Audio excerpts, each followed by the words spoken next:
바울은 고린도 교회에 일어난 실제적인 교회의 문제들을 해결하기 위해서 이를 권면하는 편지를 보냈습니다. 그 중에 가장 먼저 바울이 주목했던 교회의 문제, 고린도 교회의 문제는 분열의 문제였습니다. 누구는 바울파, 누구는 아볼로파, 누구는 예수파. 바울은 이런 지도자들을 앞세운 교회의 파벌과 분열을 강하게 비판했습니다. 바울은 그리스도만이 교회의 유일한 기초이시고 또 모든 사역자들은 그 그리스도의 터 위에 하나님의 교회를 세워나가는 자들이라고 설명합니다. 그래서 우리가 3장 16절에 보면 바울은 각 성도를 하나님의 임재의 상징적 처소였던 이 성전에 비유하고 있죠. 교회가 또 성도가 곧 성전이다. 바울이 성도와 교회를 이 성전에 비유하는 이유는 교인들이 서로 분열하고 분파를 짓는 이 행위 자체가 바로 그 교회를 파괴하고 허물어뜨리는 하나님의 심판을 면치 못할 중대한 죄악임을 경고하기 위해서였습니다. 이어서 오늘 이제 우리가 읽은 4장에 보면 바울은 이 교회의 지도자들, 하나님이 부르신 일꾼들이 그 직분과 그 역할이 어떤 것인지를 우리에게 설명하고 있는데요. 1절 말씀에 보니까 사람이 마땅히 우리를 그리스도의 일꾼이요 하나님의 비밀을 맡은 자로 여길지어다 라고 말하고 있습니다. 바울은 자신과 아볼로를 포함한 교회의 지도자들, 특히 사역자들은 그리스도의 일꾼이고 또한 하나님의 비밀을 맡은 자들이다, 이런 표현을 사용하죠.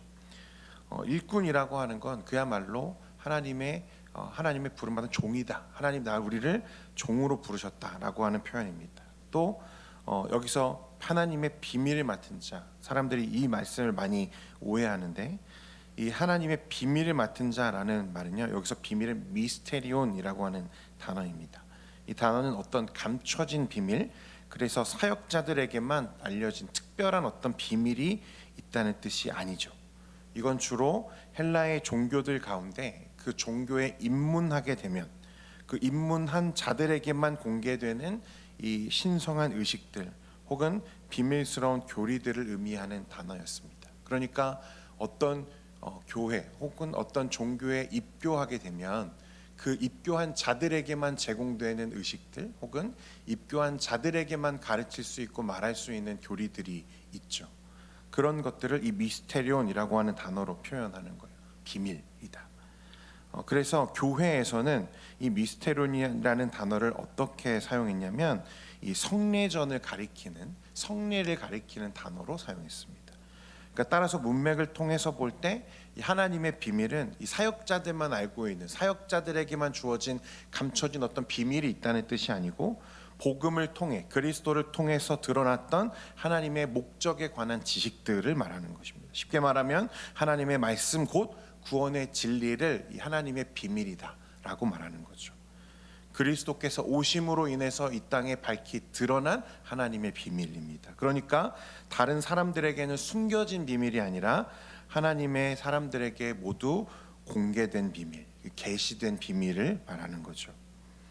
바울은 사역자들이 이 하나님의 비밀을 맡은 자들이다 이렇게 표현을 하는데요. 맡은 자라고 하는 건 청직이라는 뜻입니다. 청직이.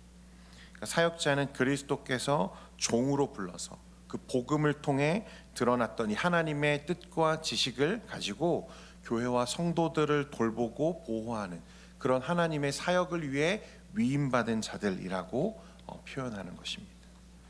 여러분도 잘 아시는 것처럼 그 부활하신 예수님께서 시리에 잠겨 있는 누구를 찾아가시죠? 베드로를 찾아가시죠. 그리고 베드로에게 어떻게 부탁하십니까? 내 어린 양을 먹이라. 내 양을 치라. 또 한번 내 양을 먹이라 말씀하시죠. 여기서 우리가 보는 이미지는 어떤 이미지입니까? 이 사역자의 이미지는 목자의 이미지죠. 여러분, 목자가 하는 일은 양을 데리고 다니면서 그를 온갖 위험으로부터 보호하고 건강하게 자랄 수 있도록 푸른 꼴과 맑은 물을 먹이는 것, 이게 목자의 역할 아니겠습니까? 이것이 사역자들을 부르신, 사역자에게 맡기신 하나님의 이 목자로서의 역할인 거죠. 그러니 성도와 교회는요, 사역자를 이 성경적으로 바르게 대해야 합니다. 그들은 하나님의 일꾼이고 하나님의 비밀을 맡은 자로서 대하라는 거예요. 그들은 일꾼이지 여러분, 주인은 아닙니다. 그렇죠? 그리고 또 일꾼이며 동시에 하나님이 세우신 그 권위와 질서에 순종하고 순복할 것을 당부하고 있는 거예요. 당시 고린도 교회 성도들은요, 서로 패를 나누어서 분파를 지어서 서로 대립했습니다. 어떤 사람은 바울이 진짜 지도자다 말하고, 어떤 사람은 아니야, 아볼로가 그보다 더 뛰어난 지도자야 라고 말하면서 서로의 분파를 나누어서 싸우고 있었다는 거예요. 그 말은 자신이 앞세우는 그 지도자가 마치 교회의 주인이라도 된 것처럼, 그만이 하나님의 사람인 것처럼, 그 사람의 가르침만이 교회의 가르침인 것처럼 이해하고 받아들이는 사람들이 있었다는 거예요. 아니라는 것입니다. 모든 사역자는 하나님이 종으로 불렀고, 그 하나님의 일꾼, 하나님의 일을 위해 부른 자들이고, 하나님이 세우신 목적은 이 교회와 성도들을 보호하는 하나님의 목자로서 그들을 세우셨다라고 이야기하는 것입니다. 성도 여러분, 오늘날 목회자도 마찬가지죠. 우리가 사도와 같은 그 사역의 권위를 가지진 않지만 하나님의 부름받은 종으로서 교회와 성도가 또 목회자를 존중하고 그 사역적인 권위와 질서에 순종하는 건 당연한 일입니다. 하지만 필요 이상으로 목회자를 추종하거나 그를 신격화하거나 그를 높이는 것은 여러분 옳지 않죠. 그건 오히려 교회를 위험하게 만드는 일이라는 것입니다. 이어지는 2절과 3절 말씀 같이 보겠습니다. 계속해서 볼 텐데요. 같이 보겠습니다. 시작. 그리고 맡은 자들에게 구할 것은 충성이니라. 너희에게나 다른 사람에게나 판단받는 것이 내게는 매우 작은 일이라. 나도 나를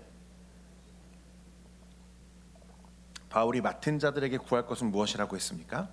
충성이라고 했습니다. 여기서 맡은 자들은 앞에서 얘기했던 하나님의 비밀을 맡은 자들, 사역자들을 말하는 거죠. 여기서 충성은 피스토스라는 단어를 썼는데요, 믿을 만한, 신실한이라는 단어입니다. 여러분이 생각하시기에 어떤 사람이 신실한 사람이고 또 어떤 사람이 믿을 만한 사람입니까? 똑똑한 사람이 믿을 만한 사람입니까?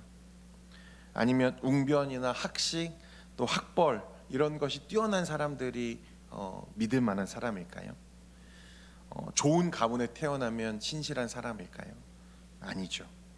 세상에서 중요하게 여기는 소위 리더의 자질들, 탁월한 지식과 언변과 훌륭한 외모, 그것은 세상에서는 중요할지 모르지만 교회에서는 그것보다 이 맡은 자들에게 필요한 덕목은 무엇이라고 말합니까? 충성이라고 말하고 있어요. 충성. 그가 그리스도의 복음을 맡은 자로서, 청지기로서 자기 사명에 또 사역에 얼마나 충실했는가를 말하는 것입니다. 여러분, 바울이 왜 이런 얘기를 갑자기 꺼낼까요? 앞에서 말했지만 당시 교회가 지도자들을 앞세운 분파 문제로 골치가 아팠는데, 이런 분파가 생기는, 서로 각자가 추종하는 지도자가 갈렸던 가장 큰 이유는 뭐냐면 성도들이 자신들의 기준을 가지고 이 지도자들을 어떻게 하고 있는 거죠? 판단하고 있는 것입니다. 판단. 당시 고린도 교회에 전반적으로 은사와 그와 관련된 풍성한 간증들이 있죠.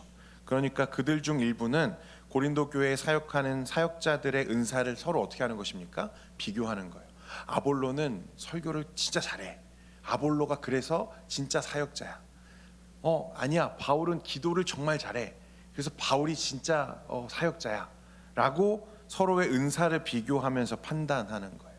그래서 자신들이 생각하기에 그 기준, 판단하는 기준에 따라서 앞세운 그 지도자가 진짜 우리가 따라갈 지도자야라고 지금 말하고 서로 싸우는 것입니다. 이 판단하는 것, 은사로 사역자들을 비교하고 판단하면서 우열을 새기고 이게 분열의 시작이 되는 거죠. 나중에는요, 심지어 사도 바울의 사도권에 문제를 제기하는 사람들이 생겨납니다. 그가 사도가 아니라고 말하는 거예요. 그럼 예전에 우리 한국 교회에도 방언 못하는 목회자들은 영적 권위가 없고 신뢰할 수 없는 자인 것처럼 여기는 풍토가 있었죠. 참 다행이에요. 저는 방언을 잘 못하는데. 은사는 귀한 것이지만 여러분, 은사 주인은 위험한 것입니다. 그러니까 은사가 있는 것은 너무나 좋은 일이지만 은사로 모든 것을 판단하려고 하는 것은 위험한 거죠. 성도 여러분, 이렇게 누가 잘하네 못하네 서로를 비교하며 판단하는 건 사실 세상의 방법이죠. 세상의 기준입니다. 청지기에게 요구되는 것은 풍성한 은사를 포함한 그 어떤 가시적인 능력이 아니라 종이 그 주인에게 충성하듯 하나님께 충성하고 순수한 복음 증거에 최선을 다하는 것, 이것이 사역자들 또 청지기들을 판단하는 유일한, 그들에게 구할 수 있는 유일한 능력인 거죠. 설교를 누가 더 잘했는가, 또 누가 더 말을 잘하는가, 누가 더 기도를 오래 하는가, 이런 것이 아니라 누가 하나님의 말씀, 하나님의 그 맡겨진 사명에, 자기 양을 돌보는 일에 충성했는가라는 것입니다. 3절에 보면 바울은 누군가에게 판단받는 일이 자신에게는 매우 작은 일이라고 말합니다. 나도 나를 판단하지 않는다고 말하죠. 여러분, 남을 판단한다는 건 스스로가 기준이 되려고 하는 교만입니다. 남을 판단하려면 기준이 있어야 되잖아요. 내가 그 기준이 되는 거예요. 여러분, 그런데 우리는 그 기준이 될 수 없죠. 우리에게 있어서 완전하시고 완벽한 기준은 언제나 누구십니까? 하나님이세요. 말씀이죠. 여기서 판단하다라는 뜻은 아나크리도라는 뜻인데 엄격하게 심판하다라는 뜻이에요. 높은 지식과 학문적인 성취와 자신만의 판단을 절대적으로 신뢰하면서 그것을 가지고 타인을 평가하죠. 사역자들을 평가합니다. 그래서 자신의 기준에 못 미치면 상대할 가치가 없는 것처럼 평가하는 거야. 설교도 못하는데 저 사람은 내가 봤을 때 별론 것 같아. 여러분, 그렇게 대하면 안 된다는 거예요. 고린도 교회 성도들은 지금 사역자들을 그렇게 판단하고 평가하는 거예요. 당시 아볼로가 엄청나게 설교를 잘했다고 하죠. 바울보다 훨씬 더 탁월했다는 것 같아요. 그러니까 그거를 가지고 바울의 이 사도성과 또 이후에 바울의 사역을 문제 삼는 거예요. 야, 바울이 저렇게 설교를 못하는데 무슨 사도야, 사도가 아니야 라고 말하는 거죠. 교만인 것입니다. 바울은 남이 나를 판단하는 일이 매우 작은 일이다. 이 말은 자기가 다른 사람들이 자신을 어떻게 판단하는 게 중요하지 않다라는 의미가 아닙니다. 또 남이 나를 어떻게 판단하든 난 신경 쓰지 않을 거야 라고 말하는 것도 아닙니다. 그 판단을 절대적으로 신뢰하지 않는다는 말이에요. 자신은 그것과 상관없이 앞에서 이야기한 것처럼 맡은 자들에게 구할 것은 무엇이라? 충성이라. 자신이 하나님의 비밀, 하나님의 말씀에 그만큼 충성했음을 이야기하는 것입니다. 여러분, 생각해 보십시오. 종을 판단하는 것은 누가 판단하는 거예요? 주인이 판단하는 거예요. 그렇죠? 같은 종들의 평가도 물론 중요합니다. 하지만 그건 절대적인 기준이 될 수는 없다는 거예요. 종을 평가하고 그 종을 판단하는 것은 주인의 몫이고 주인의 역할입니다. 그 일을 잘했느냐 못했느냐, 또 그가 많은 이익을 남겼느냐 못 남겼느냐, 그것도 중요하지만 가장 중요한 그의 판단은 결국 주인의 몫이죠. 그가 맡긴 사명, 그가 맡긴 일에 성실했느냐, 충성했느냐 하는 것입니다. 그러니까 바울은 지금 자신의 평가를 누구에게 맡기는 거예요? 하나님께 맡기는 것입니다. 자신 스스로도 그러니 자신을 판단하지 않는다고 말하죠. 자신의 판단과 기준을 절대적인 것으로 여기며 그것을 신뢰하지 않는다는 말이에요. 사역자가 그럴 수 있잖아요. 나는 정말 뛰어난 사역자야, 나는 정말 탁월해 라고 생각하는 사역자들도 있을 수 있죠. 이 교만이죠. 나를 판단하는 것, 나의 사역을 판단하는 건 누가 판단하시는 거예요? 하나님이 판단하시는 거예요. 그래서 4절과 5절 말씀에 보면요, 내가 자책할 아무것도 깨닫지 못하나 이로 말미암아 의롭다함을 얻지 못하노라. 다만 나를 심판하실 이는 주시니라. 그러므로 때가 이르기 전 곧 주께서 오시기까지 아무것도 판단하지 말라. 그가 어둠에 감추인 것들을 드러내고 마음의 뜻을 나타내시리니 그때에 각 사람에게 하나님으로부터 칭찬이 있으리라. 내가 자책할 아무것도 깨닫지 못했다. 그 말은 내가 온 삶에 내가 죄 지은 게 없어, 나는 무죄해라고 말하는 것이 아니라 하나님의 그 사도로서 자신이 직분을 감당함에 있어서만큼은 내가 자책하거나 부끄럽지 않게 행했다고 바울은 스스로 말하는 거죠. 이렇게 보면 자신의 기준과 평가로 바울을 판단하고 그의 사도권을 부정하고 있는 이 교만한 고린도 교회 일부 성도들에게 아마 아주 날카로운 비판이 되었을 것입니다. 사랑하는 성도 여러분, 교회 안에서 성도가 서로를 세상적인 기준에 따라서 판단하고, 특히 하나님이 그 사역과 사명을 위해 세우신 사역자들을 인간적인 조건으로 평가하는 것은 필연적으로 과당을 짓고 분열을 초래하는, 아주 교회의 위기를 자초하는 일이 될 수 있습니다. 그러므로 판단, 평가는 하나님께 맡기고, 우리는 오직 하나님께 부름받은 자들로서 교회 안에 덕을 세워가며 하나님의 나라를 세워가는 것이 참 중요한 것 같습니다. 여러분, 우리 교회도 현재 이제 새로운 담임 목사님을 청빙하기 위해서 위임 목사님을 청빙하기 위한 과정에 있는데요. 성도 여러분, 우리의 판단과 평가는 사실 완전하지 않습니다. 그래서 기도가 필요하고 하나님의 은혜와 간섭이 절실히 필요한 상황이죠. 사람들의 기준은 다 다르잖아요. 어떤 사람은 외모가 중요하고, 또 어떤 사람은 설교를 잘하는 목사님이 좋고, 또 어떤 사람은 리더십이 있는 목사님이 좋기도 하고, 물론 모두 중요합니다만 저마다의 기준과 가치가 다 다르기 때문에 이 기준들로 우리가 계속 접근하고 그것에 주목하다 보면 분열하게 되죠. 아니, 설교도 못하는데 왜 목사야? 아니, 리더십이 없는데 어떻게 우리 교회를 맡길 수 있어? 여러분, 그런 기준은 좀 내려놓고 우리가 기도할 것, 우리가 어떤 목회자, 어떤 후임 목사님을 놓고 기도해야 됩니까? 충성된 일꾼을 여러분 기도하셔야 됩니다.